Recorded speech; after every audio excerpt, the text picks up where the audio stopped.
実習、私の手料理でサーシャくんを喜ばせちゃうぞ。見て見てアンリル、ユリが一人で作ったのよ。すごい。これでサーシャくんの胃袋を掴んだも当然ね。悔しい。私だってサーシャくんの胃袋掴みたい。というわけで買ってもらっちゃった。ハグったプリキュアカラフル粘土セット。これでいっぱい練習するぞ。まずはサンドイッチを作ろう。白の粘土をちぎってで混ぜる。この上に赤い粘土を広げてゴロゴロゴロ。これはレタスかな。挟んでなんやこれ。サンドイッチのつもり。これは綿棒や。こっちは粘土型。なるほど。白い粘土をこの型にはめて、赤はここ、緑はここで、黄色い粘土を四角く伸ばしたら挟んでいこう。サンドイッチの完成。ナイスアン。もう一品。白い粘土をこねてこのお皿にのせる。このプレーシートを見ながら茶色を作っていくよ。赤と黄色と青をこねこね。茶色の粘土の完成。これをお皿に盛り付けたら小さく丸めた粘土をのせていくよ。カレーライス。お腹減ってくるな。明日サーシャくんに見せてくる。これならきっとサーシャ。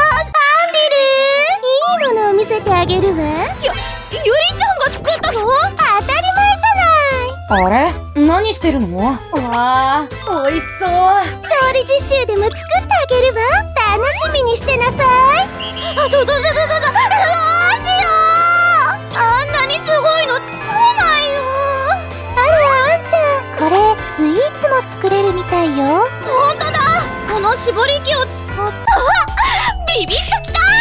赤い粘土をこの型にはめて、白い粘土をこの絞り器に詰めたら絞っていくよ。さらにもう一枚でサンドしたら小さく丸めた粘土をトッピング。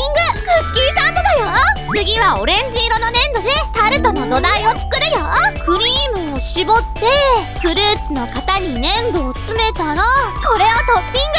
フルーツタルトの出来上がり。まだまだ作っていくよ。サーシャくん喜んでくれるかな。じゃじゃーん。そうだ、このケーキスタンドを使って可愛く飾っていこう。どうだ。